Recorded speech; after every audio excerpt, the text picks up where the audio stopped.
महाराष्ट्र के खंडाला से डरा देने वाली कुछ तस्वीरें सामने आई। वहां एक फिल्म का स्टंट सीन शूट करते वक्त कार का संतुलन बिगड़ गया। बताया गया कि उस कार को पलटने के बाद एक जगह जाकर घिसटते हुए रुकना था, लेकिन ऐसा नहीं हो पाया और वो कार उछलती हुई सामने से आई और किसी खिलौने की तरह पहाड़ी से पलटती हुई ढलान की तरफ बढ़ने लगी। जिस तरफ वो कार आ रही थी वहीं सीन की शूटिंग के लिए सेटअप लगा था, जिससे कार जा टकराई। वो कैमरे की ट्रॉली से टकराते हुए सड़क किनारे खड़ी सामान ढोने वाली एक गाड़ी से भिड़ गई। इस हादसे में स्टैंड के साथ कैमरा भी सड़क पर गिर गया और एक शख्स जख्मी हो गया। जिंदगी का सफर जारी था। 50 से ज्यादा लोग अलग अलग गाड़ियों में सवार थे। फिर एक ऐसा पड़ाव आया जहां जिंदगी और मौत के बीच पहाड़ जैसा फासला आ गया। उसके बाद जो कुछ हुआ उसके लाइव वीडियो ने दिल दहला दिया। हिमाचल के किन्नौर में 90 सेकंड में ऐसी तबाही मची कि पहाड़ मौत बनकर कई जिंदगियों पर गिरा और उसके बाद लोगों की सांसें मलबे में कैद हो गई। पहाड़ से गिरती मौत का यह मंजर दिल दहला देने वाला है। वो देखो,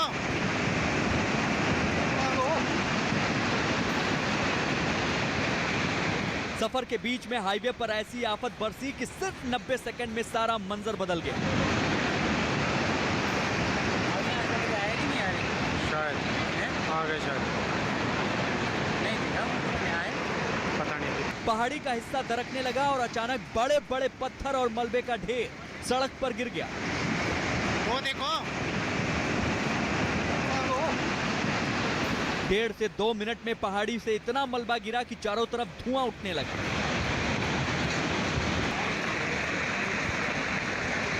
वो देखो नीचे क्या हुआ थे।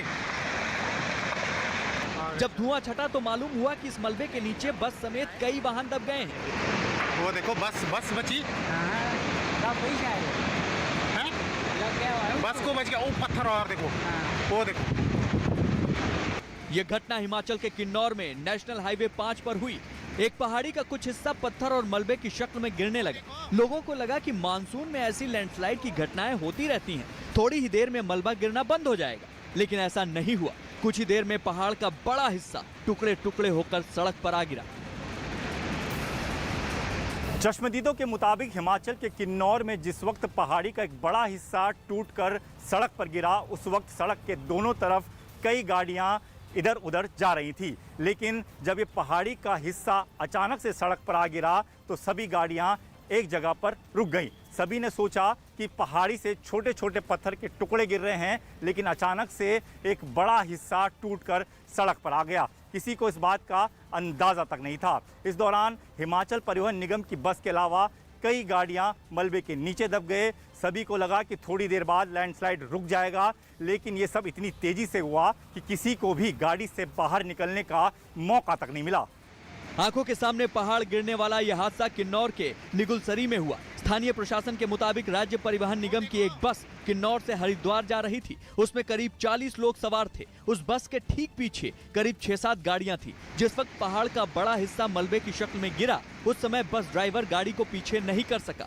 बस के ठीक पीछे मौजूद बाकी गाड़ियों में भी लोग हिल नहीं सके। हादसे के फौरन बाद जिला प्रशासन, एनडीआरएफ, एसडीआरएफ समेत सीआरपीएफ और आईटीबीपी की टीमों ने मौके पर पहुंचकर रेस्क्यू ऑपरेशन चलाया। पूरी सूचना जो है, जो हमारा जो इन्फॉर्मेशन तंत्र है उसको बता दिया है और माननीय गृह मंत्री जी की तरफ से भी और हमारे जो डीजीआईटीपी उनकी तरफ से भी दिशा निर्देश हैं और मॉनिटरिंग कर रहे हैं हमारे डीजी खुद इस पूरे ऑपरेशन की। तो एयर सपोर्ट की आवश्यकता है तो कोई दिक्कत नहीं है। वहाँ हिमाचल सरकार से सीधे संपर्क में हैं हम लोग। घटनास्थल के दोनों ओर सड़क पर लगातार पत्थर गिरते रहे, जिसकी वजह से रेस्क्यू ऑपरेशन में टीमों को परेशानी का सामना करना पड़ा। हाईवे से मलबा हटाया गया तो उसके नीचे दबी गाड़ियां तहस नहस हो चुकी थीं। पत्थर और मलबे के नीचे दबकर बस और कारें भी मलबे में तब्दील हो गई। करीबन कम से कम कुछ तो 25 बंदे तो बस में थे और वहाँ मौके पे कम से कम 40 बंदे तो होंगे।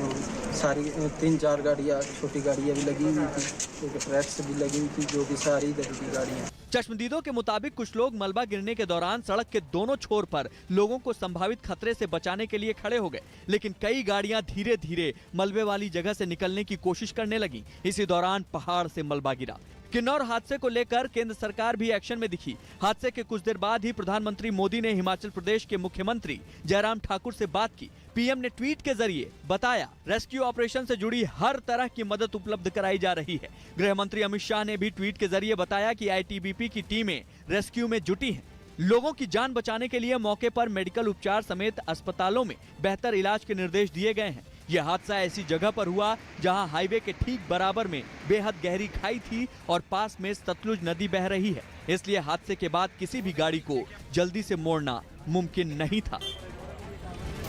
उत्तर प्रदेश में बाढ़ के हालात काबू में आने का नाम नहीं ले रहे। संगम नगरी प्रयागराज पर पिछले 4 दिन से पानी का कब्जा है, और कब्जा भी ऐसा कि पूरा शहर लहरों पर तैरता हुआ दिख रहा है। लगातार एनडीआरएफ की टीमें लोगों को निकालकर ऊंची जगहों पर पहुंचाने में लगी हैं। कई इलाके पूरी तरह पानी में डूब चुके हैं। ऐसे घर कम ही हैं जिनमें पानी नहीं भरा है। फर्क बस इतना है कि किसी ऊंचे घर में पानी कुछ फीट है और कहीं कई फीट तक पानी जमा है। पानी बढ़ता चला जा रहा है, कम होने का नाम ही नहीं है। बहुत परेशानी हो रही है, पूरा घर भर चुका है पानी से। एक मंजिल से ज्यादा ऊंचे घरों में लोग ऊपर की मंजिलों में जमे हैं, और जिनके घर एक ही मंजिल के हैं उन्होंने छत पर डेरा डाला हुआ है। आसमान से आफत की तरह बरसती बारिश मुश्किल बढ़ा रही है, इसलिए छतों पर लोगों को सिर ढकने के लिए भी जुगाड़ करना पड़ रहा है। लोगों के लिए खाने पीने का भी संकट है, इसलिए एनडीआरएफ की टीमें ऊंचाई पर जमे लोगों तक खाने का सामान भी पहुंचा रही हैं। और आफत केवल प्रयागराज में ही नहीं बल्कि अब यूपी के कई जिलों में पहुंच चुकी है। वाराणसी में भी गंगा गुस्से में है और घाटों से निकलकर काशी की गलियों तक पहुंच चुकी है। शहर के अहम रास्तों तक आखिरी बार गंगा नदी 8 साल पहले पहुंची थी।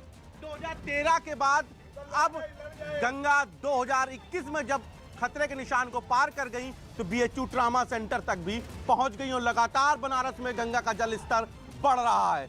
दूसरी तरफ भदोई में भी नदी का पानी शहर में दाखिल हो चुका है। पूरा शहर पानी में डूबा दिखने लगा है। सड़कों से लेकर घरों और दुकानों तक में पानी है। ज्यादा परेशानी इसलिए है क्योंकि बारिश भी थमने का नाम नहीं ले रही, जिसका मतलब साफ है कि पानी का स्तर अभी